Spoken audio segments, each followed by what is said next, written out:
கிறிஸ்துவுக்குள் பிரியமான சகோதர சகோதரிகள் உங்கள் யாவருக்கும் கர்த்தராகிய இயேசு கிறிஸ்துவின் நாமத்தினாலே வாழ்த்துதல் கூறிய வரவேற்கிறேன்.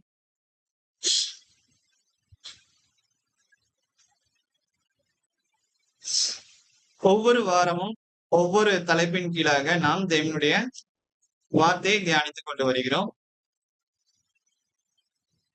இந்த வாரம் நாம் எந்த தலைப்பின் கீழாக தேவனுடைய வார்த்தையை தியானிக்க போகிறோம் என்றால், ஒவ்வொருத்தருடைய வாழ்க்கையிலும் பாத்தீங்கன்னா கஷ்டமான ஒரு சூழ்நிலை இருக்கும். நமக்கு பாத்தீங்கன்னா ஏன் நம்ம வாழ்க்கையில பாத்தீங்கன்னா அமைதியே இருக்க மாட்டேங்குது, ஒரு சமாதானமா நம்ம குடும்பத்துல எப்பவுமே போக மாட்டேங்குது, என்னுடைய வாழ்க்கையில எப்பவுமே பிரச்சனையாவே வந்துகிட்டு இருக்கு. இது பாத்தீங்கன்னா உலக மக்களுக்கும் கிறிஸ்துவ மக்களுக்கும் ஏற்படுகிற ஒரு பொதுவான ஒரு விஷயமா இருக்கு. எல்லா வாழ்க்கையிலும் பாத்தீங்கன்னா எனக்கு நிம்மதி இருக்கு, எப்பவுமே சந்தோஷமா இருக்கு அப்படின்ட்டு நம்ம சொல்லிட முடியாது. முக்கியமா யாரு கிறிஸ்துக்குள்ள ரொம்ப தெய்வ பக்தியோட இருக்கிறாங்களோ அவர்களுக்கு அதிகமா சோதனை வரும். அது எல்லாமே இயற்கையான ஒரு விஷயம். அந்த கஷ்டமான சூழ்நிலையிலும் கூட நாம சமாதானத்தை எப்படி தேடுவது? நமக்கு தேவையான அமைதி, சமாதானம் யார் நமக்கு கொடுக்கிறாங்க? நாமளா தேடுகிற சமாதானம் நிலைக்குமா? கர்த்தரா அவர் கொடுக்கிற சமாதானம், அமைதி எல்லாமே நிலைக்குமா? அப்படிங்கிற ஒரு விஷயத்தை குறித்து தான் நம்ம இன்னைக்கு தியானிக்க இருக்கிறோம். அதாவது கஷ்டமான சூழ்நிலையில நாம எப்படி சமாதானம் அடைவது, அமைதியை கடைபிடிப்பது அப்படிங்கிற ஒரு விஷயத்தை குறித்து நம்ம இன்னைக்கு தியானிக்க இருக்கிறோம். முதலாவதாக ஒரு வசனத்தை வாசிக்கிறேன். ஏசாயா 26ஆம் அதிகாரம் வசனம் 3ல சொல்றாரு. ஏசாயா தீர்க்கதரிசி, உம்மை உறுதியாய் பற்றி கொண்ட மனதையுடையவன் உம்மையே நம்பியிருக்கிறபடியால் நீர் அவனை பூரண சமாதானத்துடன் காத்துக்கொள்வீர். பாருங்க, ஒரு சமாதானத்தோட ஆரம்பம் என்ன? நம்ம பாத்தீங்கன்னா நமக்கு இருக்கிற பிரச்சனைக்கு நம்ம ஒரு முடிவை தேடணும். அதுக்கு ஒரு அமைதியை நம்ம நிலைநாட்டணும். ஒரு சமாதானத்தை நம்ம தேடி போனோம் அப்படின்னா ஃபர்ஸ்ட் நம்ம பண்ண வேண்டியது என்னன்னா, உம்மை உறுதியாய் பற்றி கொண்ட மனதை உடையவன் உண்மையை நம்பி இருக்கிறபடியால். என் வாழ்க்கையில எப்படிப்பட்ட ஒரு கஷ்டம் இருந்தாலும் சரி, என் வாழ்க்கையில எப்படிப்பட்ட ஒரு இன்னல்கள் சாத்தான் கொண்டு கொடுத்தாலும் சரி, நான் யாரு உறுதியா பற்றி கொள்வேன்னா பிதாவாகிய தேவனை நான் உறுதியா பற்றி கொள்வேன். கர்த்தராகிய இயேசு கிறிஸ்துவை நம்ம உறுதியா பற்றி கொண்டு இருக்கும் போது நமக்கு என்ன பிரச்சனையா இருந்தாலும் கர்த்தரை அதை சரி கட்டுவார். அவர் எல்லாவற்றையும் பார்த்துப்பார் அப்படிங்கிற ஒரு நம்பிக்கை நமக்கு இருக்கும். அது பாத்தீங்கன்னா இந்த ஒரு குறிப்பிட்ட ஒரு பிரச்சனை இருந்தா மாத்திரம் கிடையாது. எப்படிப்பட்ட ஒரு பிரச்சனையா இருந்தாலும் கர்த்தர் அதை எனக்கு சுமூகமா மாத்தி போடக்கூடியவரா இருக்கிறார் அப்படிங்கிற ஒரு விசுவாசம், நம்பிக்கை நம்ம எல்லாருக்குமே கண்டிப்பா தேவை. அதாவது ஒரு முடிவுக்கு கொண்டு வராத பிரச்சனையே கிடையாது. எல்லா பிரச்சனைக்கும் பாத்தீங்கன்னா ஒரு முடிவு கண்டிப்பா இருக்கு. இங்கே அதுதான் சொல்றாரு, உம்மை உறுதியாய் பற்றி கொண்ட மனதை உடையவன் உண்மையே நம்பி இருக்கிறபடியா நீர் அவனை பூரண சமாதானத்துடன் காத்து கொள்வீர். பாருங்க, நமக்கு சமாதானம், அமைதி எப்படி கிடைக்குது அப்படின்னு பாத்தீங்கன்னா, அவர் எப்படி நம்மள சமாதானத்துடன் காத்து கொள்கிறார் அப்படின்னு பாத்தீங்கன்னா, யாருக்கு இப்படிப்பட்ட ஒரு சமாதானத்தை கர்த்தர் கொடுக்கிறார் அப்படின்னு பாத்தீங்கன்னா, அவரை யார் உறுதியா பற்றி கொண்டு இருக்கிறார்களோ, அவரையே யார் நம்பி இருக்கிறார்களோ அவருக்கு அவர்களுக்கு அப்படிப்பட்ட ஒரு சமாதானம் கர்த்தர் கொடுக்கக்கூடியவரா இருக்கிறார். எல்லாருக்கும் இப்படிப்பட்ட ஒரு சமாதானம் கிடைக்குமா? நான் கஷ்டமான ஒரு சூழ்நிலையில இருக்கேன், என்னை தேடுறதுக்கு யாராச்சும் இருக்காங்களா? நம்ம மனுஷன் இடத்துல தேடிப்போம். மனுஷன் கொடுக்கிற சமாதானம் கடைசி வரைக்கும் நீடிக்குமா அப்படிங்கிறது ஒரு கேள்விக்குறி. ஆனா கர்த்தர் கொடுக்கிற சமாதானம் அது பாத்தீங்கன்னா ஒரு நீடிய ஒரு சமாதானமா இருக்கும், நீடிய ஒரு அமைதியா இருக்கு. அதான் சொல்றாரு, உண்மை உறுதியாய் பற்றி கொண்ட மனதை உடையவன் உண்மையை நம்பி இருக்கிறபடியால் நீர் அவனை பூரண சமாதானத்துடன் காத்துக் கொள்வீர். பாருங்க, எப்படிப்பட்ட ஒரு அருமையான ஒரு தீர்க்கதரிசி. இந்த வசனத்தை நம்ம எத்தனை பேர் நம்புறோம்? என் வாழ்க்கையில நான் நம்ம நிறைய விஷயங்களை நிம்மதியை தேடி போயிட்டு இருக்கோம், அமைதியை தேடி போயிட்டு இருக்கோம். ஒரு பிரச்சனைக்கு பாத்தீங்கன்னா முடிவை தேடி போயிட்டு இருக்கோம். ஆனா அந்த முடிவை கொடுக்கறது யாரு அப்படின்னு பாத்தீங்கன்னா கர்த்தராகிய இயேசு கிறிஸ்து. பிதாவாகிய தேவன் கர்த்தராகிய இயேசு கிறிஸ்துவை கொண்டு நமக்கு அப்படிப்பட்ட ஒரு சமாதானத்தை கொடுக்கக்கூடியவரா இருக்கிறார். அதே புதிய ஏற்பாட்டுல யோவான் 14ஆம் அதிகாரம் வசனம் 27ல நம்ம வந்து வாசிக்கும் பொழுது, யோவான் 14ஆம் அதிகாரம் வசனம் 27ல நம்ம வந்து வாசிக்கும் பொழுது, சமாதானத்தை உங்களுக்கு வைத்து போகிறேன். கர்த்தராகிய இயேசு கிறிஸ்து சொல்றாரு பாருங்க, சமாதானத்தை உங்களுக்கு வைத்து போகிறேன், என்னுடைய சமாதானத்தையே உங்களுக்கு கொடுக்கிறேன். உலகம் கொடுக்கிற பிரகாரம் நான் உங்களுக்கு கொடுக்கிறதில்லை. உங்கள் இருதயம் கலங்காமலும் பயப்படாமலும் இருப்பதாக. பாருங்க, நம்ம வாழ்க்கையில ஒவ்வொரு நாளும் நம்ம வந்து பாத்தீங்கன்னா பலவிதமான ஒரு பிரச்சனைகளை கடந்து வந்துட்டு இருக்கோம். இனியும் நிறைய காரியங்கள், நிறைய கஷ்டங்களை நம்ம வந்து கடந்து செல்ல இருக்கிறோம். அப்படி இருக்கும் பொழுது நம்ம மனசுக்குள்ள நம்ம வந்து என்ன நினைச்சுக்கணும் அப்படின்னா, இந்த மாதிரியான ஒரு வசனத்தை நம்ம வந்து நினைத்து கொள்ள வேண்டியது அவசியமாக இருக்கு. நம்ம கஷ்டமான சூழ்நிலையில வந்து கர்த்தர் எனக்கு இப்படிப்பட்ட ஒரு வார்த்தை எனக்கு கொடுத்திருக்கிறார். சமாதானத்தை உங்களுக்கு வைத்து போகிறேன், என்னுடைய சமாதானத்தை உங்களுக்கு கொடுக்கிறேன். உலகம் கொடுக்கிற பிரகாரம் நான் உங்களுக்கு கொடுக்கிறதில்லை. உங்கள் இருதயம் கலங்காமலும் பயப்படாமலும் இருப்பதாக. கர்த்தராகிய இயேசு கிறிஸ்து எனக்கு வந்து சமாதானத்தை கொடுக்கிறேன்னு சொல்லிட்டு போயிருக்கிறார். இப்படிப்பட்ட ஒரு சூழ்நிலையில நான் வந்து கஷ்டப்பட்டாலும் கர்த்தராகிய இயேசு கிறிஸ்து எனக்கு வந்து பாத்தீங்கன்னா சமாதானத்தை கொடுக்கக்கூடியவரா இருக்கு. அதுக்கு நான் என்ன பண்ணணும்? எந்த ஒரு கஷ்டம் வந்தாலும், எந்த ஒரு கவலைகள் வந்தாலும் நம்ம பொறுமையா தேவனிடத்துல ஜெபிக்கணும். எனக்கு இந்த கஷ்டம் எப்படியாச்சும் நீங்களும் பிதாவே, எனக்கு வந்து ஒரு பெரிய மலை போல ஒரு கஷ்டம் வந்திருக்கு. அந்த கஷ்டத்துக்கு எப்படி நான் முடிவு கொண்டு வர போறேங்கிறது எனக்கு தெரியல. நான் எல்லாமே உம்முடைய சித்தத்துல நான் வந்து ஒப்படைக்கிறேன். என்னுடைய சித்தம் எதுவுமே வேண்டாம். நம்ம அது கூட வாசிக்க இருக்கணும். நாம வந்து எல்லாமே கர்த்தருடைய சித்தத்திற்கு ஒப்பு கொடுக்கும் போது நமக்கு தேவையான எல்லா விதமான அமைதியும் சமாதானமும் நம்ம தேடி கர்த்தர் வந்து கொடுப்பார். சமாதானத்தை உங்களுக்கு வைத்து போகிறேன். கர்த்தராகிய இயேசு கிறிஸ்து நமக்கு வந்து இங்கிருந்து கிளம்பும் போது, அதாவது பூமியில அவர் வந்து இருக்கும் பொழுது நமக்கு சமாதானத்தை வைத்து விட்டு போயிருக்கிறார். சமாதானத்தை உங்களுக்கு வைத்து போகிறேன், என்னுடைய சமாதானத்தை உங்களுக்கு, அவருடைய சமாதானத்தை நமக்கு தர. புரியுதுங்களா? அவர் வந்து அவருடைய சமாதானத்தை நமக்கு வந்து கொடுக்கக்கூடியவரா இருக்கிறார். உலகம் கொடுக்கிற பிரகாரம் நான் உங்களுக்கு கொடுக்கிறதில்லை. உங்கள் இருதயம் கலங்காமலும் பயப்படாமலும் இருப்பதா. கடைசி வரைக்கும் அப்படிப்பட்ட ஒரு சமாதானம், அமைதி நமக்கு நிலை. எந்த ஒரு கவலையும் இல்லாம, எந்த ஒரு பிரச்சனையும் இல்லாம நாம கண்டிப்பா இருக்கக்கூடிய ஒரு காலம் வரும். சங்கீதம் 23ஆம் அதிகாரம் வசனம் 4ல கூட வாசிக்கலாம். நான் மரண இருளையும் பள்ளத்தாக்கை நடந்தாலும் பொல்லாப்புக்கு பயப்படேன். தேவரீர் என்னோடு கூட இருக்கிறீர், உமது போலும் உமது கண்ணும் கேட்கவும். பாருங்க, நமக்கு எப்படிப்பட்ட ஒரு சூழ்நிலை வந்தாலும், இங்க தாவீதுக்கு அப்படிதான் ஒரு பிரச்சனை நடக்குது. தாவீதுக்கு வந்து பாத்தீங்கன்னா உங்க எல்லாருக்குமே தெரியும், அவரை சுத்தியும் வந்து பாத்தீங்கன்னா சத்துருக்கள் அவனுக்கு வந்து பிரச்சனை கொடுக்கணும், அவன் வந்து கீழே இறங்கணும், அவனை வந்து எப்படியாச்சும் மடங்கடிக்கணும் அப்படின்னு சொல்லிட்டு நிறைய பேர் வகை தேடிட்டு இருக்கான். இந்த மாதிரியான சூழ்நிலை தாவீது வந்து எந்த ஒரு மக்களையோ எந்த ஒரு எந்த ஒரு மனுஷனையும் அவன் வந்து தேடி போகல, சமாதானத்தை தேடி போகல. அவன் யார் இடத்துல சரண்டர் ஆகிறான் அப்படின்னு பாத்தீங்கன்னா, யார் இடத்துல கிட்டு போய் சேர்றான் அப்படின்னு பாத்தீங்கன்னா, தேவன் இடத்துல சேர்றான். நான் மரண இருளில் பள்ளத்தாக்கில் நடந்தாலும் பொல்லாப்புக்கு பயப்படேன், தேவரீர் என்னோட கூட இருக்கிறீர். பாருங்க, நமக்கு எப்படிப்பட்ட கஷ்டம். அதாவது நிறைய பேர் வந்து பாத்தீங்கன்னா மரணத்துல வரைக்கும் போயிட்டு வந்திருப்பான், மரணம் வரைக்கும் போயிட்டு திரும்பி கூட வந்திருப்பான், செத்து பொழைச்சிருக்கான் அப்படின்னு சொல்லுவாங்க பாத்தீங்களா. அந்த மாதிரி தாவீது நிறைய தடவை இந்த மாதிரி மரணத்துக்குள்ள போயிட்டு வந்திருக்கிற, அதாவது செத்து பொழைச்சிருக்கிற மாதிரி நிறைய சம்பவங்கள் அவருக்கு நடந்திருக்கு. அவ்வளவுதான், நான் இனி பொழைக்க மாட்டேன், இனி மறிச்சு போயிடுவேன், ஏன்னா என்னை சுத்தி எல்லாருமே இருக்கிறாங்க அப்படிங்கிற ஒரு சூழ்நிலையிலும் கூட கர்த்தர் வந்து தாவீதை காப்பாற்றுகிறார். அதனாலதான் சொல்றாரு பாருங்க, நான் மரண இருளின் பள்ளத்தாக்கிலே நடந்தாலும் பொல்லாப்புக்கு பயப்படி, தேவரீர் என்னோடு கூட இருக்கிறேன், உமது கோலும் உமது தடியும் என்னை தேற்றும். எத்தனை பேருக்கு இப்படிப்பட்ட ஒரு விசுவாசம் இருக்கும்? நமக்கு எல்லா கதவும் அடைச்சிடுச்சு, நம்ம நமக்கு உதவிங்கிறது எங்கேயுமே கிடைக்க போறது கிடையாதுன்ட்டு நம்ம ஒரு கட்டத்துல முடிவு பண்ணாலும் கர்த்தர் நமக்காக ஒரு புதுசா ஒரு கதவை உண்டு பண்ணி அந்த கதவு வழியா நம்மளுடைய பிரச்சனைகளை இருந்து நம்ம விடுபடுறதுக்கு கொண்டு வருவார். எத்தனை பேர் நம்ம இதை வந்து விசுவாசி நம்ம எல்லா டோரும் நமக்கு கிடைக்கிற எல்லா உதவி கரமான கதவையும் அடைச்சாச்சு. இனி எனக்கு எந்த ஒரு இடத்துலயும் உதவி கிடைக்க போறது கிடையாது. இனி நான் யார நம்ப போறேன் அப்படிங்கிற ஒரு சூழ்நிலையிலும் கூட நம்ம கர்த்தரை நம்பி இருந்தோம்னு வச்சுக்கோங்களேன்.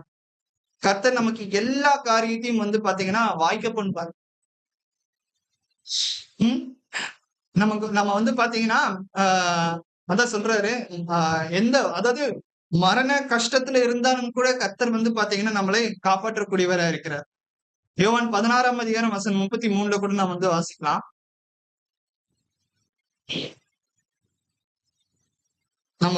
நம்ம கஷ்டப்படுற சூழ்நிலையிலும் கூட கர்த்தர் நமக்கு ஒரு சமாதானத்தை கொண்டு வரக்கூடியவரா இருப்பார். இந்த பிரச்சனை எப்படி புயல் போல வந்த ஒரு பிரச்சனை எப்படி பாத்தீங்கன்னா ஈஸியா முடிஞ்சதுங்கிறது எனக்கே தெரியல அப்படிங்கிற ஒரு நிலைமை நம்ம நிறைய தடவை யோசிச்சிருக்கோம். ஒரு பிரச்சனை இருக்கும், அது மழை போல இருக்கும். கர்த்தர் பாத்தீங்கன்னா அது ரொம்ப பனிக்கட்டி மாதிரி அதை கரைய வைத்திருப்பார். அது எல்லாமே கர்த்தருடைய கிருபை. நாமளே யோசிச்சு யோவான் 16ஆம் அதிகாரம் வசனம் 33. உங்களுக்கு சமாதானம் உண்டாயிருக்கும் பொருட்டு இவைகளை குறித்து சொன்னேன். உலகத்தில் உங்களுக்கு உபோகம் உண்டு, ஆனாலும் இழப்புங்கள், நான் உலகத்தை ஜெயித்தேன் என்றார். அதாவது நான் என் பர்சனலா பாத்தீங்கன்னா என் வாழ்க்கையில நிறைய சோதனைகள், அவமானங்கள், கஷ்டங்கள், இன்னும் நிறைய விதமான விஷயங்கள், கெட்ட விஷயங்கள் எனக்குள்ள நேரிடும் போது நான் அவமானப்படும் போது, நான் பிரச்சனைக்குள்ளாகும் போது, நான் சோதிக்கப்படும் போது, நான் அடிக்கடி நினைக்கிற இந்த ஒரு வசனம் என்னை தேற்றக்கூடிய ஒரு வசனமா கர்த்தராகிய இயேசு கிறிஸ்துவனுடைய வார்த்தைகள் ஒவ்வொன்றும் நம்மளுடைய வாழ்க்கையில தேற்றக்கூடிய ஒரு வசனமா இருக்கும். அமைதியை கொடுக்கக்கூடிய ஒரு வசனமா இருக்கும். சமாதானத்தை கொடுக்கக்கூடிய ஒரு வசனமா இருக்கும். அப்படிப்பட்ட ஒரு வசனம் தான் இந்த யோவான் 16ஆம் அதிகாரம் வசனம் 33. என்னிடத்துல உங்களுக்கு சமாதானம் உண்டாயிருக்கும் பொருட்டு இவைகளை உங்களுக்கு சொன்னேன். பாருங்க, அவரிடத்துல நமக்கு பாத்தீங்கன்னா சமாதானம் கண்டிப்பா கிடைக்குது. என்னிடத்தில் உங்களுக்கு சமாதானம் உண்டாயிருக்கும் பொருட்டு இவைகளை உங்களுக்கு சொன்னேன். உலகத்தில் உங்களுக்கு உபத்திரவம் உண்டு. பாருங்க, என்னங்க திடீர்னு இவர் சமாதானத்தையும் கொடுக்கிறேன்றாரு. அதே சமயத்துல பாத்தீங்கன்னா உலகத்துல இருக்கும்போது நமக்கு உபத்திரவங்கள் கண்டிப்பா இருக்கு வேற அப்படின்றாரே. அப்போ நான் எதுக்கு பாத்தீங்கன்னா உபத்திரவத்தை தேடி நான் போனோம். நான் எதுக்கு பாத்தீங்கன்னா கர்த்தராகிய இயேசு கிறிஸ்துவை நான் சேவிக்கணும். நான் எப்படி எதற்காக நான் அவருடைய அடிச்சுவடுகளின் பிரகாரம் நான் நடக்கணும். அவரே இப்படி சொல்றாரு, உலகத்தில் உங்களுக்கு உபத்திரவங்கள் உண்டு. அவரு பாத்தீங்கன்னா எதற்காக அப்படி சொல்றாருன்னா, இந்த பூமியில நாம இருக்கிற வரைக்கும் நாம எத்தனை வருஷம் நம்ம இந்த பூமியில நம்ம இருந்துட போறோம்? மிஞ்சி போனா 60 வருஷம் 80 வருஷம். இந்த பூமியில இருக்கிற வரைக்கும் தான் நமக்கு பாத்தீங்கன்னா எல்லா விதமான கஷ்டங்களும் அவமானங்களும் இருக்கும். ஆனா நம்ம மரித்ததுக்கு பிறகு, நியாய தீர்ப்பு அடைந்ததுக்கு பிறகு நமக்கு நித்தியமான ஒரு அமைதியும் சமாதானமும் கர்த்தராகிய இயேசு கிறிஸ்து மூலியமா நமக்கு கிடைக்க இருக்கு. நாம இத கண்டிப்பா நம்ம விசுவாசிச்சேதான் ஆகணும். வேற வழியே கிடையாது. என்னிடத்தில் உங்களுக்கு சமாதானம், உலகத்தில் உங்களுக்கு உபத்திரவம் உண்டு, ஆனாலும் திடன் கொள்ளுங்கள், நான் உலகத்தை ஜெயித்தேன் என்றார். ஆனாலும் திடன் கொள்ளுங்கள். நமக்கு கஷ்டமா இருக்கும் போதும் கூட நம்ம திடனற்று போகாமல் திடன் கொள்ளுங்கள் அப்படின்ற தைரியமா இருங்க.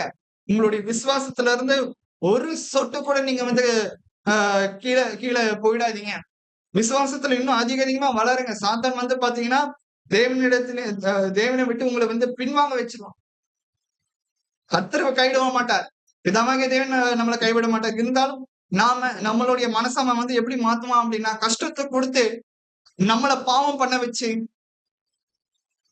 வேதத்தை மீறி நடக்க வச்சு, தேவனை விட்டு பின்வாங்கி போறதுக்கு நிறைய வழி பண்ணுவோம்.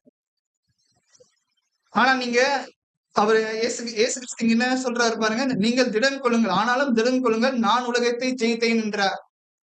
உலகத்தை மாத்திரம் இல்ல, சாத்தானையும் சேர்த்து இந்த உலகத்தின் அதிபதியான சாத்தானையும் சேர்த்து பாத்தீங்கன்னா அவர் ஜெயிச்சிருக்கிறார். அப்ப நாம இந்த உலகத்தையும் ஜெயிக்கணும், சாத்தானையும் ஜெயிக்கணும் அப்படின்னா நாம பண்ண வேண்டிய விஷயங்கள் என்ன அப்படின்னு பாத்தீங்கன்னா, இயேசு கிறிஸ்து இந்த பூமியில வாழும் பொழுது அவர் எப்படிப்பட்ட ஒரு விஷயங்களை பண்ணிட்டு இருந்தாரோ அதே விஷயங்களை நாமளும் போலாம். அதாவது இயேசு கிறிஸ்துனுடைய அடிச்சுவடுகளின் பிரகாரம் நாம நடக்கும் பொழுது நாமளும் பாத்தீங்கன்னா இந்த உலகத்தையும் சாத்தானையும் கண்டிப்பா ஜெயிப்போம். என்கிட்ட ஒண்ணுமே இல்ல, காசு இல்ல, பணம் இல்ல, வசதி இல்ல, நல்ல ஒரு பேர் இல்ல, புகழ் இல்ல. நான் எப்படிங்க உலகத்தை ஜெயிப்பேன்? இயேசு கிறிஸ்து கிட்ட இது எதுவுமே கிடையாது. பணம் கிடையாது, பேரு புகழ் எதுவுமே கிடையாது. அவர் வந்து மக்களுக்கு வந்து பாத்தீங்கன்னா அவர் நல்ல ஒரு விஷயங்கள், நல்ல அதிசயங்களை, அற்புதங்களை பண்ணும்போது யாருக்கிட்டயுமே அவர் காசு வாங்கிட்டு பண்ண எல்லாவற்றையும் வந்து பாத்தீங்கன்னா அவரு இலவசமா பண்றார். அப்படி இருக்கும்போது தேவன் வந்து பாத்தீங்கன்னா ஆட்டோமேட்டிக்கா இயேசு கிறிஸ்துக்கு தேவையான எல்லா நன்மையான காரியங்களும் வந்து பண்றாரு. இயேசு கிறிஸ்து இந்த பூமியில வாழும்போது யாருக்கிட்டும் ஒரு பைசா கூட அவர் வந்து பிச்சை எனக்கு ₹1 கொடுங்க, எனக்கு காசு கொடுங்க, நான் ஊழியம் பண்றேன், எனக்கு காசு கொடுங்க, நான் உங்களுக்கு வந்து எல்லா நோய்களையும் நான் வந்து விடுவிக்கிறேன், எனக்கு காசு கொடுங்க, உங்களுக்காக நான் ஜெபம் பண்றேன், எனக்கு காசு கொடுங்க. யார்கிட்டயுமே அவர் போய் நிக்கல. கர்த்தர் வந்து எதனால அவர் வந்து யார் கூட போய் நிக்கல, யார்கிட்டயும் போய் கையேந்தி நிக்கல. பிதாவாகிய தேவன் இயேசு கிறிஸ்து கூட கடைசி வரைக்கும் எப்பவுமே இருந்தார். நாம இயேசு கிறிஸ்துவனுடைய அடிச்சுவடுகளின் பிரகாரம் நடக்கும் பொழுது கர்த்தராகிய இயேசு கிறிஸ்து எப்பவுமே நம்ம கூட இருக்கிறார். நாம அவர் விசுவாசிக்கும் பொழுது கண்டிப்பா நாமளும் இந்த உலகத்தை ஜெயிக்கக்கூடியவர்களா நம்ம வந்து மாறுவோம். விசுவாசிக்கிறது மாத்திரம் இல்லாம அவருடைய அடிச்சுவடுகளின் பிரகாரம் நம்ம நடக்கும்போது கண்டிப்பா நம்ம இந்த உலகத்தை ஜெயி அடுத்ததாக நீதிமொழிகள் 3ஆம் அதிகாரம் வசனம் 5, 6.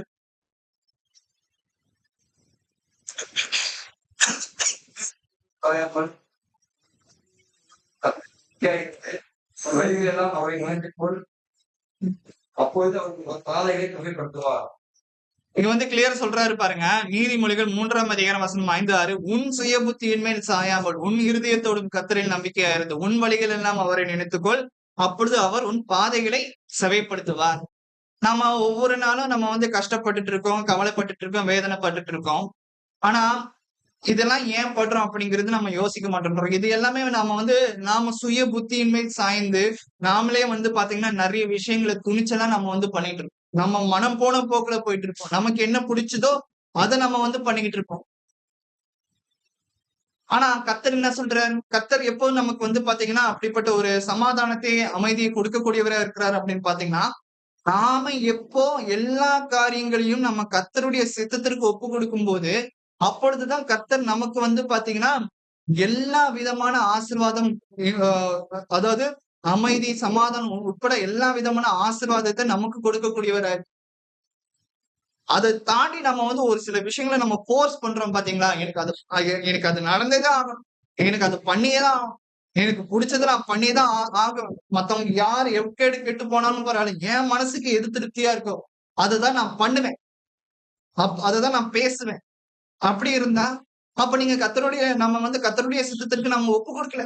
நாம மனம் போன போக்குல போயிட்டு இருக்கோம். நமக்கு அடுத்த எதிர்காலத்துல எனக்கு என்ன நடக்கும்ங்கிறது தெரியாது. நம்மளுடைய பிள்ளைகளுக்கு என்ன நடக்கும்ங்கிறது தெரியாது. நாம இப்போ ஒரு சில விஷயங்களை துணிச்சலா எடுத்துருவோம். ஆனா எல்லாமே நாம வந்து கர்த்தருடைய சித்தத்திற்கு ஒப்பு கொடுக்கும்போது, பிதாவே நான் உங்களுடைய சித்தத்திற்கு எல்லா விஷயத்தையும் நான் ஒப்பு கொடுத்துட்டேன். இனி என் வாழ்க்கையில நடக்கிறது நீங்க தான். நல்லதோ இருந்தாலும் சரி, கெட்டதா இருந்தாலும் சரி, அது நீங்க தான் பாத்து. நான் வந்து அனுதினமும் என்னுடைய வேலை செய்வேன். அனுதினமும் நான் உங்களை துதிச்சு பாடுவேன். உங்களை நோக்கி நான் வந்து ஜெபம் பண்ணுவேன், வேதம் வாசிப்பேன். என்னுடைய கடமையை நான் பர்ஃபெக்டா பண்ணிட்டு இருப்பேன். ஆனா அதே சமயத்துல நீங்க உங்களுடைய கடமையை கரெக்டா பண்ணுவீங்கிறத நான் வந்து விசுவாசி. அதான் சொல்ற, உன் சுய புத்தியின்மை சாயாமல் உன் முழு இருதயத்தோடும் கர்த்தரில் நம்பிக்கையா இருக்கு. நிறைய பேர் வந்து பாத்தீங்கன்னா மனுஷன் மேல வந்து நம்பிக்கையா இருப்பாங்க. மனுஷன் எனக்கு அது பண்ணுவான், இது பண்ணுவான். நாசில் சுவாசம் உள்ள மனுஷனை நம்புகிறதை விட்டுவிடுங்கள், அவன் எண்ணப்படுவதற்கு எம்மாத்திரம். நம்ம இந்த வசனத்தை நிறைய தடவை சொல்லி இருந்தாலும் வந்து மக்கள் வந்து யார முதல்ல தேடி போவாங்கன்னா, நாசில் சுவாசம் உள்ள மனுஷனை தேடி போவான். கர்த்தரை யாரு நம்புறோம்? எனக்காக கர்த்தர் யாவற்றையும் செய்து முடிப்பார். இந்த உலகமே வந்து பாத்தீங்கன்னா அழிஞ்சு போனாலும் சரி, என்னை சுத்தி இருக்கிறவங்க என்னை எதிர்த்தாலும் சரி, எனக்கு துரோகம் பண்ணாலும் சரி, என் கணவன் என்னை புரிச்சுக்கலனாலும் சரி, என்னை அவமானப்படுத்தினாலும் சரி, என் மனைவி எனக்கு வந்து கீழ்ப்படியாம இருந்தாலும் சரி, கர்த்தர் கர்த்தர் மேல நான் நம்பிக்கை வைக்கிறேன். எல்லாம் ஒரு காலகட்டத்துல கண்டிப்பா மாறும். எனக்கு பிடிச்ச மாதிரி கர்த்தர் எல்லா விஷயத்தையும் எனக்கு மாற்றி போடுவார். நீங்கள் எதிர்பார்க்கும் முடிவை உங்களுக்கு கொடுக்கும்படிக்கு எரேமியால நம்ம வாசிக்கிறோம்ல. நீங்கள் எதிர்பார்க்கும் முடிவை உங்களுக்கு கொடுக்கும்படிக்கு கர்த்தர் பாத்தீங்கன்னா எல்லாமே நன்மையா செய்து முடிப்பார். எப்போ? மனுஷன் மேல நம்பி இருக்கும் போதா? இல்லைன்னா நம்மளுடைய சுய புத்தியின் மேல் நம்ம சாய்ந்திருக்கும் போதா? இல்ல. எப்போ நம்ம கர்த்தரை நம்புறோமோ அப்பதான் நமக்கு எல்லா விதமான சமாதானமும் அமைதியும் நமக்கு சேரும்.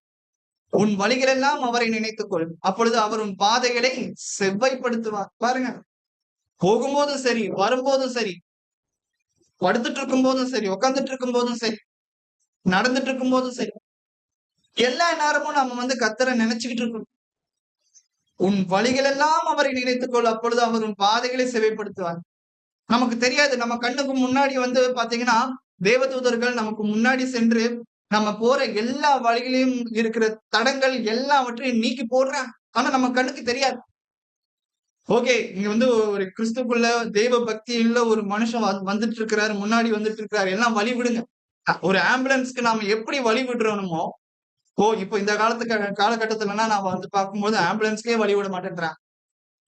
அவங்கதான் ஃபர்ஸ்ட் போகணும் அப்படின்னு இருக்காங்க. ஆனா ஒரு ஆம்புலன்ஸ்க்கு பொதுவா நான் சொல்றேன், ஒரு ஆம்புலன்ஸ்க்கு மக்கள் எப்படி வழி விடுறாங்களோ, பாதையை விளக்குறாங்களோ, அதே போல நமக்கு தெரியாது. நம்ம கர்த்தர் மேல நம்பிக்கையா இருக்கும்போது கர்த்தர் அவருடைய தேவதூதர்களை அனுப்பி நமக்கு முன்னாடி இருக்கிற எல்லா கஷ்டத்தையும் எல்லா பிரச்சனையும் நீக்கி போடக்கூடியவரா.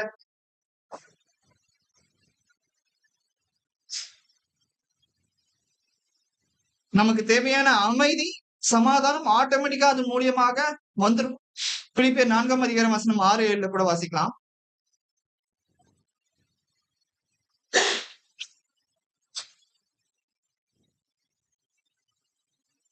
பிலிப்பியர் 4ஆம் அதிகாரம் வசனம் 6-7. நீங்கள் ஒன்றுக்கும் கவலைப்படாமல் எல்லாவற்றையும் குறித்து விண்ணப்பங்களை இவற்றினாலும் கேள்வினாலும் தேவனுக்கு தெரியப்படுத்துங்கள். அப்பொழுது எல்லா புத்திக்கும் மேலான தேவ சமாதானம் உங்கள் இருதயங்களையும் உங்கள் சிந்தனைகளையும் கிழிக்கலாக காத்துக் கொள்ளும். அதாவது நம்ம வாழ்க்கையில அமைதியை தேடி போயிட்டு இருக்கோம். பல விதமான விஷயங்களை நம்ம பண்ணிட்டு இருக்கோம். ஒரு சில பேர் பாத்தீங்கன்னா அமைதியை தேடி போனோம் அப்படின்ட்டு போதையில ஏதோ சிகரெட் அடிப்பாங்க, தண்ணி அடிப்பாங்க, கஞ்சா அடிப்பாங்க. இன்னும் நிறைய பேர் பாத்தீங்கன்னா பெண்களா இருந்தான்னு வச்சுக்கோங்க, அமைதி எனக்கு மைண்ட் ரிலாக்ஸ்டா இருக்கணும். ஆனா அதனால நான் பாத்தீங்கன்னா இன்ஸ்டாகிராம் பாத்துக்கிட்டு இருக்கேன், யூடியூப் பாத்துட்டு இருக்கேன், நெட்ஃபிளிக்ஸ் பாத்துட்டு இருக்கேன். இன்னும் நிறைய விஷயங்களை அவங்க தேடி போவாங்க. ஆனா எத்தனை பேர் எனக்கு எனக்கு ஒரு அமைதி வேணும், எனக்கு ஒரு சமாதானம் வேணும், நான் பைபிள் படிக்க போறேன், நான் ஜெபம் பண்ண போறேன், நான் கர்த்தரை தேட போறேன். எத்தனை பேர் நம்ம சொல்றோம்? நீங்க மத்த காரியங்களை நீங்க போய் உங்களுடைய எண்ணங்களை போய் புகுத்தினாலும், எனக்கு இப்போதைக்கு எனக்கு அமைதி தேவை, என் வீட்டுல எனக்கு ரொம்ப பிரச்சனையா இருக்கு, என்னுடைய வேலையில எனக்கு ரொம்ப பிரச்சனையா இருக்கு, எனக்கு அமைதி தேவை, நான் போயிட்டு இன்ஸ்டாகிராம்ல ரீல்ஸ் பாத்துக்கிட்டு இருக்கேன், எனக்கு மைண்ட் கிளியர் ஆயிடும். நான் போய் ஏதாச்சும் கேம் விளையாடிட்டு இருக்கேன், எனக்கு மைண்ட் கிளியர் ஆயிடும். மைண்ட் கிளியர் ஆகும். ஆனா அதே சமயத்துல பாத்தீங்கன்னா திரும்ப அந்த ஒரு பிரச்சனை வரும், திரும்பவும் நீங்க அதுக்குள்ள அடிக்ட் ஆவீங்க. இப்படியே உங்க வாழ்க்கை நம்மளுடைய வாழ்க்கை அப்படியே போயிட்டு இருக்கு. ஆனா பிலிப்பியர்ல என்ன சொல்றாரு பாருங்க, நீங்கள் ஒன்றுக்கும் கவலைப்படாமல் எல்லாவற்றையும் உங்கள் விண்ணப்பங்களை ஸ்தோத்திரத்தோடு கூடிய ஜெபத்தினாலும் வேண்டுதலினாலும் தேவனுக்கு தெரியப்படுத்துங்கள். அப்பொழுது எல்லா புத்திக்கும் மேலான தேவ சமாதானம் உங்கள் இருதயங்களையும் உங்கள் சிந்தைகளையும் கிறிஸ்து இயேசுவுக்குள்ளாக காத்துக்கொள்ளும். எனக்கு ரொம்ப கஷ்டமா இருக்கு, நான் மற்ற காரியங்களையும் தேடி போகாம ஒரு மனுஷங்கிட்ட சமாதானத்தை தேடி போகாம நாம கர்த்தர் இடத்துல நம்பிக்கை வைக்கும் போது, நாம அவர் இடத்துல சரணடையும் போது கர்த்தர் எப்படி ஒரு சமாதானத்தை கொடுக்கிறாரு பாருங்க. அப்பொழுது எல்லா புத்திக்கும் மேலான தேவ சமாதானம் உங்கள் இருதயங்களையும் உங்கள் சிந்தைகளையும் கிறிஸ்து இயேசுவுக்குள்ளாக காத்துக்கொள்ளும். எதுக்கும் கவலைப்பட தேவை. என் வாழ்க்கையில நிம்மதியே இல்லை, என் வாழ்க்கையில கஷ்டமா இருக்கு, குடும்பத்துல எப்பவுமே பிரச்சனையா இருக்கு, சமாதானமே இல்லை. அந்த நேரத்துல நம்ம மற்ற காரியங்களை போய் தேடாம நம்ம தேவனிடத்துல ஜெபிக்கும் பொழுது தேவ சமாதானம் நம்மளுடைய இருதயங்களை கண்டிப்பா காத்துக்கொள்ளும். 1 பேதுரு 5ஆம் அதிகாரம் வசனம் 7 கூட நம்ம வாசிக்கலாம்.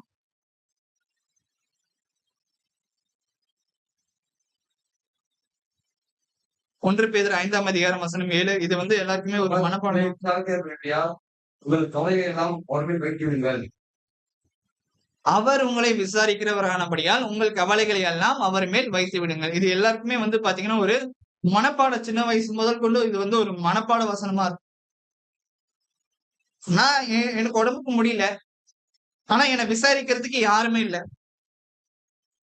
இன்னும் ஒரு சில பேர் வந்து விசாரிக்கிறாங்க, ஆனா தேவையான உதவியும் பண்ண மாட்டேன்றாங்க. ஆனா கர்த்தர் எப்பொழுதுமே நம்மள வந்து விசாரிக்கிறார். நாம பண்ண வேண்டியது என்னன்னா அவரை தேடணும்னா, நாம அவரை முழு இருதயத்தோடும், முழு மனதோடும், முழு ஆத்மாவோடும் நாம தேடும் பொழுது, அவர் உங்களை விசாரிக்கிறவரானபடியால் உங்கள் கவலைகளை எல்லாம் அவர் மேல் வைத்து விடுங்கள். வருத்தப்பட்டு பாரம் சுமக்கிறவர்களே, நீங்கள் எல்லோரும் என்னிடத்தில் வாருங்கள், நான் உங்களுக்கு இளைப்பாறுதல் தருவேன் அப்படின்ட்டு யார் சொல்றா? இயேசு கிறிஸ்து சொல்றார். இங்கேயும் வந்து பாத்தீங்கன்னா பேதுரு என்ன சொல்றாருன்னு பாருங்க. அவர் உங்களை யாரு? கர்த்தராகிய இயேசு கிறிஸ்து, பிதாவாகிய தேவன் நம்மளை விசாரிக்கிறவர் ஆனபடியால் உங்கள் கவலைகளை எல்லாம் அவர் மேல் வைத்து விடுங்கள். அவ்வளவுதான். எனக்கு வந்து இவ்வளவு பிரச்சனை இருக்கு, இவ்வளவு கவலைகள் இருக்கு, நான் உங்ககிட்ட சொல்லிட்டேன். நான் ஜெபத்துல எல்லா கஷ்டத்தையும் நான் உங்ககிட்ட சொல்லிட்டேன் பிதாவே. இனி நீங்களாச்சு எனக்கு இருக்கிற கஷ்டமாச்சு பாத்துக்கோங்க, அவ்வளவுதான். நான் என் வேலையை பார்ப்பேன். நான் தொடர்ந்து நேர்மையா நடந்துப்பேன். எல்லா காரியங்களையும் நான் உண்மையா நடந்துப்பேன். ஆனா எனக்கு இருக்கிற கஷ்டத்தை நீங்க போகணும், அவ்வளவுதான். என் பாரத்துல எல்லாத்தையும் நான் உங்ககிட்ட கொட்டிட்டேன், அவ்வளவுதான். நம்ம இது வந்து ஒரு பெரிய காரியமே கிடையாது. ஆனா சாத்தான் வந்து என்ன பண்ணுவான்னா, இதையே ஒரு பெரிய விஷயமா மாத்தி, என்னடா இந்த காலத்திலயும் வந்து கடவுள்ன்ற இது பரலோகம் நரகம் அப்படின்ற நிறைய பேர் வந்து நம்மள மைண்ட் மாத்துவாங்க. நம்ம கர்த்தர் இடத்துல இருந்து விசுவாசத்தை, நம்பிக்கை இழந்து போக பண்ணுவாங்க. பாருங்க, அவர் உங்களை விசாரிக்கிறவர் ஆனபடியால் உங்கள் கவலைகள் எல்லாம் அவர் மேல் வைத்து விடுங்கள். ஒவ்வொரு நாளும் கர்த்தர் நம்மளை விசாரிச்சுட்டே இருப்பார். சாம், நீ எப்படி இருக்க? நல்லா இருக்கியா? சந்தோஷமா இருக்கியா? வாழ்க்கை எப்படி போயிட்டு இருக்கு? யார் விசாரிப்பா? மனுஷன் விசாரிக்க மாட்டான். கால் பண்ணி கூட விசாரிக்க மாட்டான். முன்னாடி எல்லாம் வந்து பாத்தீங்கன்னா போன் இல்லாத காலத்துல லெட்டர் மூலியமா அனுப்புவோம். எப்பயாச்சும் ஒரு இடத்துல பார்த்தோம்னா அப்ப விசாரிப்போம். இப்ப போன் வந்ததுக்கு அப்புறம் கூட வந்து பாத்தீங்கன்னா யாருமே கால் பண்ணி விசாரிக்கிறது கிடையாது. ஆனா கர்த்தர் அனுதினமும் நம்மளை வந்து விசாரிக்கிறார். நம்மளுடைய கவலை எல்லாவற்றையும் அவர் மேல் வைத்து. புருஷன்கிட்ட சொல்லுவாங்க, புருஷன்கிட்ட வந்து பாத்தீங்கன்னா இந்த ஒரு சமாதானமும் அமைதியும் கிடைக்காது. பிள்ளைகள் இடத்துல சொல்லுவாங்க, அவங்களுக்குன்னு ஒரு கவலைகள் இருக்கு. பிள்ளைகளுக்கு வந்து பாத்தீங்கன்னா அவங்க வேற ஒரு கவலையில இருப்பாங்க. நாம நம்மளுடைய கவலையை சொன்னோம்னு வச்சுக்கோங்க, அது காது கொடுத்து கூட கேட்க மாட்டாங்க. அதே போலதான் எல்லாரும், நிறைய பேர். ஆனா கர்த்தர் நம்மளுடைய வேண்டுதல்கள் எல்லாவற்றையும் அவருடைய காது திறந்து வச்சு அவர் கேட்டுட்டு இருக்காரு. இவன் ஜெபிப்பானா, என்னை நோக்கி ஜெபிப்பானா, என்னிடத்துல கேட்பானா அப்படின்ட்டு வெயிட் பண்ணிட்டு இருக்கிறார். சோ நாமளும் வந்து பாத்தீங்கன்னா தொடர்ந்து நம்ம ஜெபிக்க வேண்டியது அவசியமா இருக்கு. அடுத்ததாக சங்கீதம். நம்ம தொடர்ந்து இந்த அமைதியை நம்ம வந்து எப்படி அடையணும் அப்படின்னு பாத்தீங்கன்னா, தினசரி ஒரு சில பழக்க வழக்கங்கள் நமக்கு கண்டிப்பா தேவை. நம்ம இப்போ பிலிப்பியர் 4ஆம் அதிகாரம் வசனம் 6ல கூட நம்ம வந்து வாசம் தொடர்ந்து நம்மளுடைய வேண்டுதல், ஜெபத்தினாலும் வேண்டுதலினாலும் ஸ்தோத்திரத்தினாலும் நம்ம எல்லா விஷயத்தையும் நம்ம தேவனுக்கு தெரியப்படுத்தணும். அடுத்தது சங்கீதம் 119ஆம் அதிகாரம் வசனம் 165ல கூட நம்ம வந்து வாசிக்கலாம். சங்கீதம் 119ஆம் அதிகாரம்.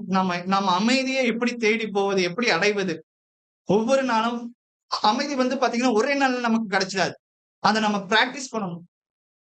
எல்லா காரியமும் வந்து பாத்தீங்கன்னா ஒரு சில பேர் வந்து பாத்தீங்கன்னா ஒரே நாள்ல பணக்காரன் ஆகணும், ஒரே நாள்ல நமக்கு வந்து பாத்தீங்கன்னா நிம்மதி கிடைச்சிடணும், ஒரே நாள்ல எனக்கு தேவையான எல்லா காரியமும் நடந்துடணும் அப்படின்னு நினைச்சா அது கண்டிப்பா நடக்காது. இது ஒரே நாள்ல நடக்கிற காரியம் கிடையாது. நம்ம அனுதினமும் ஒரு சில விஷயங்களை நம்ம வந்து பிராக்டிஸ் பண்ணிட்டே இருக்கணும். அனுதினமும் நம்ம ஜெபிச்சு கொண்டே இருக்கணும். அனுதினமும் நம்ம வேதம் வாசிச்சுட்டே இருக்கணும்.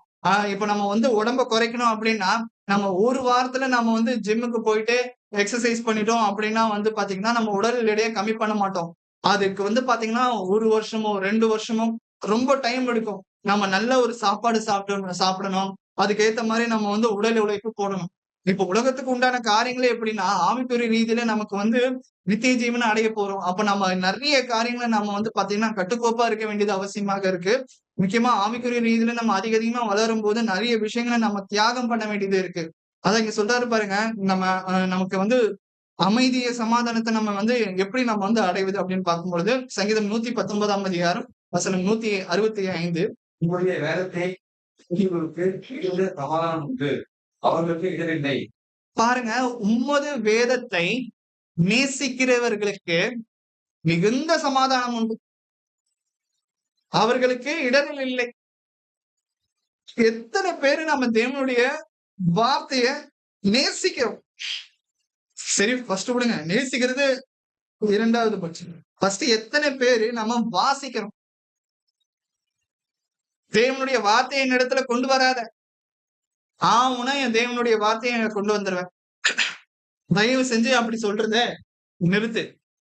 எல்லா விஷயத்துக்கும் கர்த்தருடைய வார்த்தையை கொண்டு வந்துடுறேன். கர்த்தருடைய வார்த்தையை நமக்கு எதுக்கு அப்படின்னா, நம்மள ஒழுங்கான ஒரு ஒழுக்கத்தை கொண்டு வரதுக்கு தான் கர்த்தருடைய வார்த்தையை நம்ம வந்து வைத்து, நம்ம அவிசுவாசிகளுக்கு கொண்டு போய் சொல்லல. விசுவாசிகளா இருக்கிற இப்போ விசுவாசிகளே நிறைய பேர் வந்து பாத்தீங்கன்னா வழி விலகி போறதுக்கு வழி நிறைய விஷயங்கள் இருக்கு. பின்வாங்கி போறதுக்கு நிறைய காரியங்கள் இருக்கு. அந்த நேரத்துல நம்ம தேவனுடைய வசனத்தை கொண்டுதான் நாம அவர்களை சீர்திருத்தணும், புத்திமதி சொல்லணும், கடிந்து கொள்ள முடியும். அதை விட்டுட்டு கர்த்தருடைய வசனத்தை என்னிடத்தை கொண்டு வராது. ஆனா இங்க பாருங்க, உம்மது வேதத்தை நேசிக்கிறவர்களுக்கு மிகுந்த சமாதானம் உண்டு. எனக்கு சமாதானம் வேணும் அப்படிங்கிறவங்களுக்கு கண்டிப்பா நம்ம பண்ண வேண்டிய விஷயங்கள் என்ன? தேவனுடைய வேதத்தை நம்ம நேசிக்கணும், வாசிக்கணும். முழு இதயத்தோடும் நம்ம அவர் தேடும் பொழுது நமக்கு தேவையான எல்லா விதமான சமாதானம், அமைதி, எந்த ஒரு பிரச்சனையும் இல்லாத வாழ்க்கை நமக்கு கண்டிப்பா கிடைக்கும்.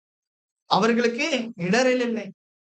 அவங்க வந்து எடுக்கிற எல்லா முடிவும் கரெக்டா இருக்கும். யோசிச்சு நிதானமா எடுப்பாங்க. என்ன நடக்கும், எதிர்காலத்துல என்ன நடக்கும் அப்படின்ட்டு நம்ம யோசிச்சு நிதானமா எடுப்போம். நம்ம கர்த்தருடைய சித்தத்திற்கு ஒரு எல்லா காரியங்களும் நம்ம ஒப்பு கொடுக்கும் போது நம்ம அதற்கு பின்னாடி வருகிற எந்த ஒரு விளைவு குறிச்சு நம்ம கவலைப்பட தேவையில்லை. நான் ஒரு முடிவு எடுக்க போறேன், ஆனா அதை நான் வந்து ஜெபிச்சு கர்த்தருடைய சித்தத்திற்கு நான் ஒப்பு கொடுக்க போறேன் அப்படின்ட்டு நம்ம முடிவு பண்ணிட்டாலே அதனுடைய விளைவு எதிர்காலத்துல என்ன நடக்குமோ ஏது நடக்குமோ அதை குறிச்சு நம்ம கவலையே பட தேவையில்லை. ஏன்னா கர்த்தர் வந்து எல்லாவற்றையும் அற்புதமா நமக்கு வந்து ஆசீர்வதிப்பார், வாய்க்க பண்ணுவார். ஏன் அப்படின்னா நம்ம முன்னாடியே நம்ம ஒரு விஷயத்த ஆரம்பிக்கிறதுக்கு முன்னாடியே அந்த நம்ம வந்து கர்த்தருடைய சித்தத்திற்கு நம்ம ஒப்பு கொடுக்கிறோம்ல, அதனால வந்து பாத்தீங்கன்னா கர்த்தர் எல்லா விஷயத்தையும் நமக்கு வாய்க்க பண்ணக்கூடியவராது. அதை விட்டுட்டு நம்ம கர்த்தருடைய சித்தத்திற்கு ஒப்பு கொடுக்காம அவருடைய வேதத்திற்கு கீழ்ப்படியாம நம்ம இருந்தோம் அப்படின்னா நம்ம கண்டிப்பா இடரல் அடையும். ஐயோ என்ன ஆயிடுமோ ஏதாயிடுமோ எதிர்காலத்துல, நான் இதெல்லாம் நம்பி இருந்தேனே, இதுல பணத்தை போட்டேனே, என்ன ஆகும்னு தெரியல. நிறைய விஷயங்கள் இருக்கு. எபிரேயர் 10ஆம் அதிகாரம் வசனம் 24, 25 கூட 24, 25 கூட நம்ம வந்து வாசிக்கலாம்.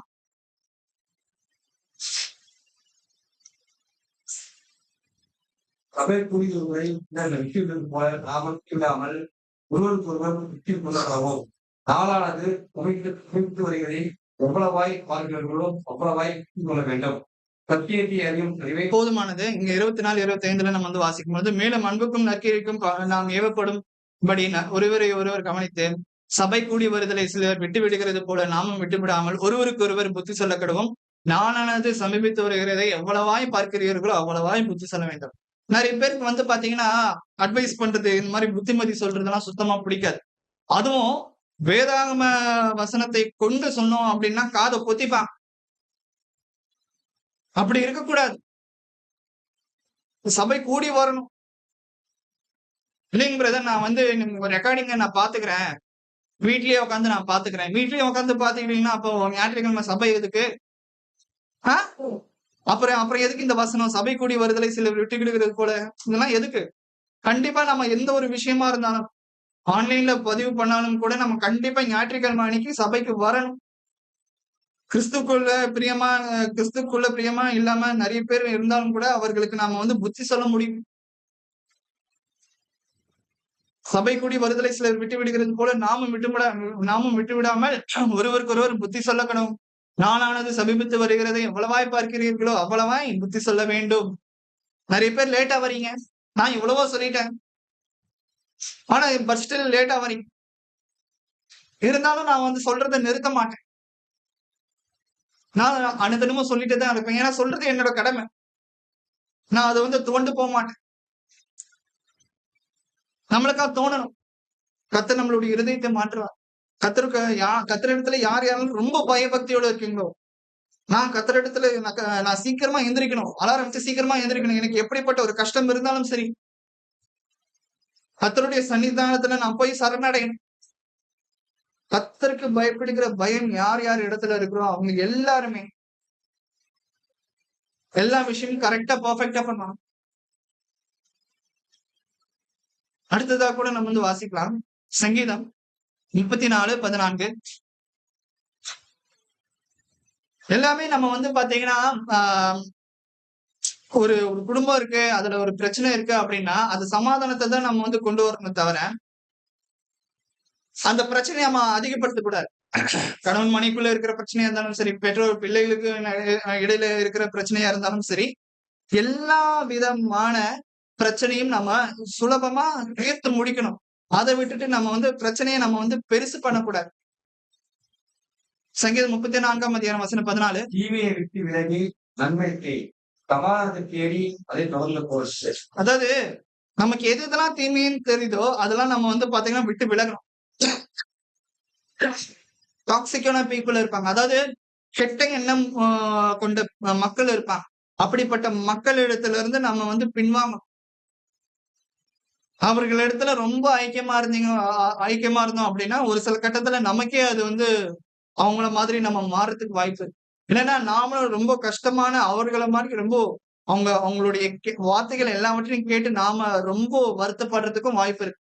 நம்ம துவண்டு போறதுக்கு நம்மளுடைய விசுவாசத்துல இருந்து வழி விலகி போறதுக்கும் வாய்ப்பு இருக்கு. அதனாலதான் சொல்றாரு தீமையை விட்டு நீங்கி நன்மை செய். அதுக்கு பதிலா நன்மை செய்யுங்க. சமாதானத்தை தேடுங்க. சமாதானத்துக்கு ஒரு குடும்பத்துல பிரச்சனை இருக்குன்னா சமாதானத்துக்கு என்ன வழியோ அதை பாருங்க.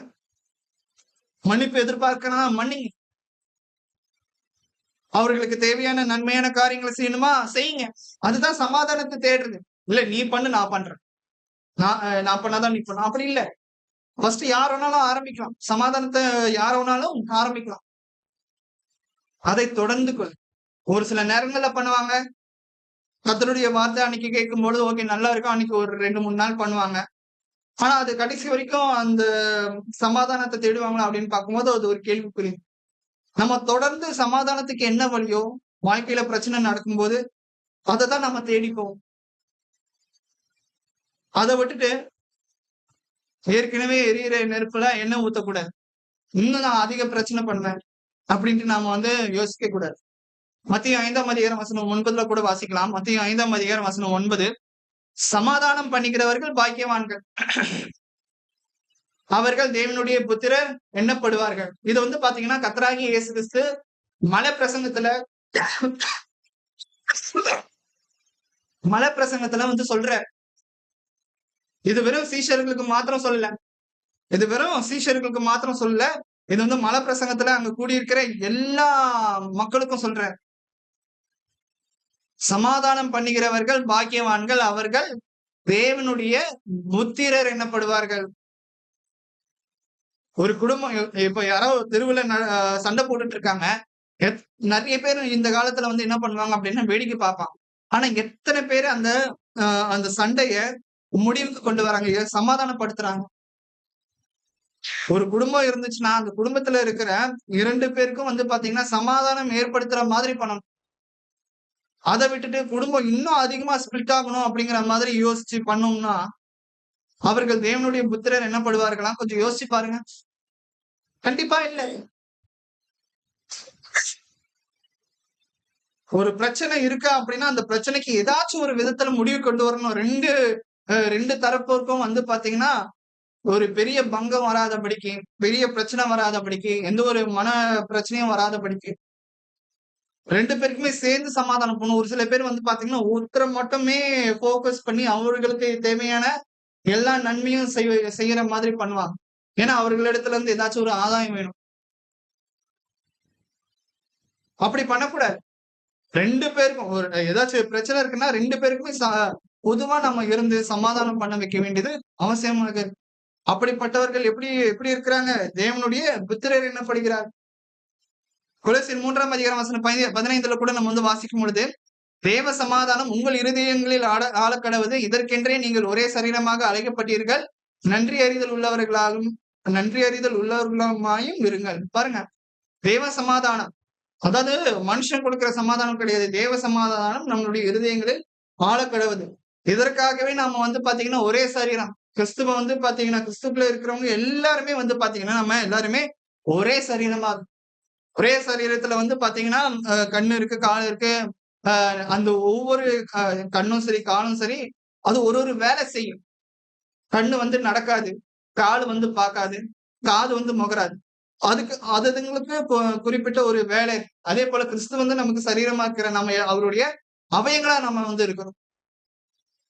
இருந்தாலும் நம்ம கிறிஸ்துக்குள்ள நம்ம எல்லாருமே ஒரே சரீரமா இருக்கோம். அதனாலதான் இங்க சொல்றாரு, தேவ சமாதானம் உங்கள் இருதயங்களில் ஆளக்கடவது. இதற்கென்றே நீங்கள் ஒரே சரீரமா அழைக்கப்பட்டீர்கள். நன்றி அறிதல் உள்ளவர்களா இருங்கள். கடைசியாக ஒரு வசனத்தை வாசிச்சு நான் முடிச்சிடுறேன். 2 தெசலோனிக்கர் 3ஆம் அதிகாரம் வசனம் 16. 2 தெசலோனிக்கர் 3ஆம் அதிகாரம் வசனம் 16. சமாதானத்தின் கர்த்தர் எப்பொழுதும் சகலவிதத்திலும் உங்களுக்கு சமாதானத்தை தந்தருள்வாராக. கர்த்தர் உங்கள் அனைவரிலும் இருப்பாராக. பாருங்க, சமாதானத்தின் கர்த்தர் தாமே உங்களுக்கு எக்காலத்திலும் எல்லா விதத்திலும் சமாதானத்தை தந்தருள்வாராக. கர்த்தர் உங்கள் அனைவரோடும் கூட இருப்பாராக. பாருங்க, அப்போஸ்தலனாகிய பவுல் இங்க தெசலோனிக்க மக்களுக்கு பாத்தீங்கன்னா ஒரு லெட்டர் எழுதி முடிக்கும் போது கூட இந்த அவர் எழுதுற அந்த கடிதத்துல கூட பாத்தீங்கன்னா கடைசியில பாத்தீங்கன்னா எல்லாருக்குமே ஒரு சமாதானத்தை உண்டு பண்ணுகிற விதமா எழுதி முடிப்பார். கொரிந்தியர்ல பாத்தீங்கன்னா நிறைய திட்டுவார். ஏன்னா அந்த அந்த கொரிந்திய சபை மக்கள் நிறைய பாவங்களை பண்ணிட்டு இருப்பாங்க. சீர்படுத்துவார் அவருடைய கடிதத்தின் மூலியமாக நிறைய விஷயங்கள். கடைசியில அவர் முடிக்கும் பொழுது ஒரு கோபத்தோட முடிக்க மாட்டார். எப்பவுமே கடைசியில பாத்தீங்கன்னா ஒரு சமாதானத்தை கொண்டு வர மாதிரி முடிப்பார். அதான் இங்கேயும் அதுதான் சொல்றாரு, சமாதானத்தின் கர்த்தர் தாமே உங்களுக்கு எக்காலத்திலும் எல்லா விதத்திலும் சமாதானத்தை தந்தருள்வாராக. கர்த்தர் உங்கள் அனைவரோடும் கூட இருப்பாராக. இப்படிதான் நம்ம எந்த பிரச்சனையா இருந்தாலும் எல்லாருக்கும் நம்ம ஜெபிக்கும் பொழுதும் சரி, எல்லாரையும் நம்ம வாழ்த்தும் போது சரி, சமாதானம் கண்டிப்பா இருக்கணும் அப்படின்ட்டு நம்ம நினைக்கணும். மத்தவங்க குடும்பத்துல எப்படா சமாதானமே இருக்கக்கூடாது, அவங்க அடிச்சுட்டு புடிச்சிட்டு இருந்தாதான் நாம அதை பார்த்து குளிர்காயலாம் அப்படின்ட்டு நம்ம இருக்கக்கூடாது. மனசார நம்ம வாழ்க்கணும். மனசார எல்லாருக்குமே பாத்தீங்கன்னா வாழ்க்கையில அமைதி இருக்கணும், சமாதானம் இருக்கணும் நம்ம நினைக்க வேண்டியது அவசியமாக. அப்ப நம்ம அமைதியை சமாதானத்தை எப்படி நம்ம அடைவது? முதல்ல கர்த்தரை விசுவாசிக்கணும், நம்பணும். எங்க வாழ்க்கையில எப்படிப்பட்ட பிரச்சனையா இருந்தாலும் சரி, கர்த்தர் எனக்காக எல்லாவற்றையும் நல்ல விதமா மாற்றி போடுவார். என்னுடைய கஷ்டத்துல எல்லாவற்றில இருந்து என்னை விலக்கி அவர் எனக்கு நல்ல ஒரு சந்தோஷத்தையும் சமாதானம், அதாவது நீடிய சமாதானத்தை எனக்கு கொடுக்கக்கூடியவரா இருப்பார். அடுத்ததாக நம்ம பண்ண வேண்டிய விஷயங்கள் என்ன அப்படின்னா, நம்மளுடைய கவலைகள் எல்லாமே ஜெபத்தின் மூலியமாக நம்ம கர்த்தர் இடத்துல ஒப்புவிக்கணும். நம்ம சுய புத்தியின் மீது சாயக்கூடாது. அதன் பிறகு பாத்தீங்கன்னா தேவனுடைய வார்த்தையை நம்ம அனுதினம், தேவனுடைய வேதத்தை நம்ம அனுதினமும் தியானிக்கும் பொழுது அவருடைய வார்த்தையே நமக்கு பாத்தீங்கன்னா கஷ்டமான சூழ்நிலையில நமக்கு ஒரு தேற்றக்கூடிய ஒரு விஷயமா இருக்கும், அமைதியை கொடுக்கக்கூடிய ஒரு விஷயமா இருக்கும். அது மாத்திரம் இல்லாம நம்ம வாழ்க்கையில எப்பவுமே சமாதானம் பண்ணுகிறவர்களா நம்ம இருக்க வேண்டியது அவசியமா இருக்கு. பிரச்சனையை உண்டு பண்ணுகிறவர்களா இல்லாம சமாதானத்தை உண்டு பண்ணுகிறவர்களா நம்ம இருக்க வேண்டியது அவசியமாக இருக்கு. இன்னைக்கு கூட நம்ம பாத்தீங்கன்னா கஷ்டமான சூழ்நிலை அமைதியை எப்படி தேடுவது அப்படிங்கிற ஒரு தலைப்பின் கீழாக நம்ம கர்த்தருடைய வசனத்தை வாசிச்சோம். பொறுமையை கேட்டு உங்கள் அனைவருக்கும் நன்றி. கர்த்தர் தாமே உங்களை ஆசீர்வதிப்பார்.